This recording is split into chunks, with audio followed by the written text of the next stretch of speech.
Améliorer l'employabilité des jeunes chômeurs par des formations professionnelles de conversion, de recyclage et de requalification, c'est l'objectif de l'agence Emploi Jeune qui a procédé ce mardi à Abidjan au lancement officiel de l'édition 2017 des formations complémentaires qualifiantes.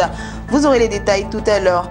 Et puis la mairie de Cocody, en collaboration avec le ministère de l'Intérieur et de la Sécurité, a sensibilisé les populations de cette commune sur les récentes catastrophes liées aux pluies diluviennes qui ont déjà causé 8 décès. Bonsoir à tous et bienvenue au journal de Business 24 Africa. En Côte d'Ivoire, l'agence Emploi Jeune a procédé ce mardi précisément à Abidjan au lancement officiel de l'édition 2017 des formations complémentaires qualifiantes. Ce dispositif devrait permettre d'améliorer l'employabilité des jeunes chômeurs par des formations professionnelles de conversion, de recyclage et de requalification. Ces formations complémentaires qualifiantes font partie d'une série de programmes mis en place par le gouvernement ivoirien pour réduire au mieux le taux de chômage en Côte d'Ivoire. Lawani Babatunde et Marius Seri. En 2016, ils étaient plus de 1800 jeunes à bénéficier des formations complémentaires qualifiantes. Cette année, 2685 jeunes vont participer à des formations additionnelles de recyclage et de reconversion dans les domaines où se pose avec acuité le problème de qualification. Je suis arrivé à CFAO par le biais de l'agence Emploi Jeune. Après avoir fait une inscription en ligne, on m'a attribué un numéro et ensuite on m'a envoyé pour un stage à CFAO. Et le stage a été concluant. D'abord, je suis passé en CDD, après CDD, maintenant je suis en CDI. Je m'en réjouis parce que tout le monde n'a pas les mêmes chances que moi. Nombreux de mes amis ont postulé et ça n'a pas marché. Moi, j'ai postulé. Et puis, même à l'entretien, on était près de 40. Seulement 3 d'entre nous ont été retenus et j'en fais partie. Ces sessions de formation complémentaires s'inscrivent dans le cadre du programme d'aide à l'embauche, un programme initié par l'agence Emploi Jeune, structure sous tutelle du ministère de la Promotion de la Jeunesse, de l'Emploi des Jeunes et du Service civique. Au regard des résultats et de l'engouement que ce dispositif a pu susciter auprès des demandeurs d'emploi, il apparaît important face aux nombreux besoins de plus en plus grandissants des jeunes diplômés de mettre les formations complémentaires qualifiantes au cœur du dispositif de promotion de l'emploi en faveur des jeunes. Les formations complémentaires qualifiantes constituent un formidable levier pour aider les jeunes à construire leur parcours professionnel par une meilleure adéquation des compétences avec les besoins des entreprises. J'invite nous tous nos jeunes ivoiriens diplômés, primo-demandeurs en quête d'emploi ou de qualification, à participer massivement à ces sessions de formation. Il est important de rappeler que la participation du jeune aux formations complémentaires qualifiantes n'occasionne aucun frais. C'est gratuit. La formation est entièrement gratuite pour tous ces jeunes. Les formations complémentaires qualifiantes s'adressent aux jeunes hommes et femmes âgés de 18 à 40 ans et comptabilisant au moins 3 années de chômage. Ils sont appelés à s'inscrire sur le portail www.emploijeune.ci. Au terme de la formation, les jeunes formés vont être admis dans des entreprises pour des stages de qualification. Ce projet s'étend sur l'ensemble du territoire national et coûte plus d'1,6 milliard de francs CFA à l'État de Côte d'Ivoire. Voilà, restons toujours à Abidjan, précisément dans la commune de Cocody, où la mairie de Cocody, en collaboration avec le ministère de l'Intérieur et de la Sécurité, a organisé ce mardi une réunion d'urgence.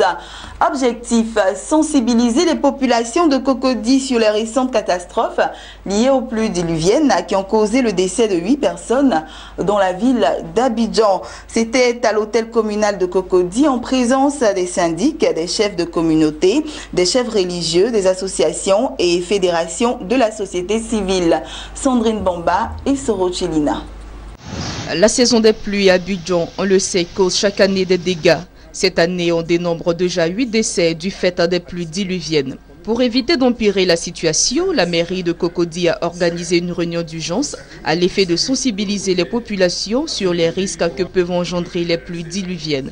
Le premier magistrat de la commune de Cocody au cours de cette rencontre qui a réuni les présidents des syndics, les chefs de communauté, les chefs religieux, les associations et fédérations de la société civile de Cocody, s'est dit impuissant face à ce phénomène. Ngo Akamartias a profité de l'occasion pour lancer un appel au gouvernement ivoirien. Nous demandons à l'État de nous aider à aider les populations. La loi nous transfère les compétences. Mais compétences sans moyens, pour ne rien faire. Tous les moyens sont dans les ministères. On ne peut pas faire grand-chose. On a nos populations qui souffrent, qui sont dans des difficultés. Nous courons vers elles. Bon, c'est dans l'incapacité que nous regardons, parce que nos budgets ne nous permettent pas d'intervenir. Ça, c'est vraiment ce qui est triste. Mais je pense que l'État a les moyens à ce niveau-là pour nous aider. Organisé en partenariat avec le ministère de l'Intérieur et de la Sécurité, le représentant du ministre de l'Intérieur et de la Sécurité, Lazare Dago Djaï, DG de la décentralisation et du développement local, a invité les populations de la commune de Cocody à une prise de responsabilité quant aux pluies à venir. Le ministre d'État Ahmed Bakayoko souhaite que cette année, il y ait moins de dégâts liés aux inondations et surtout par la faute des hommes. Et donc il nous envoie à la mairie de Cocody et dans toutes les communes d'Abidjan pour sensibiliser la population, pour que le citoyen joue son rôle dans la prévention des sinistres, dans la prévention des catastrophes. C'est pourquoi nous sommes ici et nous irons dans toutes les communes d'Abidjan pour passer le message. La météorologie est claire.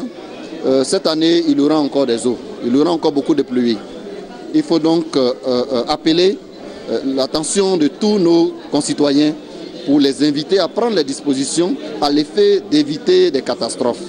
Tous ceux qui habitent dans des lieux où ils ne doivent pas être, il leur est demandé de quitter ces lieux qui sont des lieux dangereux. Tous ceux qui adoptent des attitudes qui ne sont pas bien, qui ne sont pas favorables à l'écoulement des eaux de pluie, il leur est demandé de cesser toute attitude qui est dangereuse vis-à-vis de cet état de fait.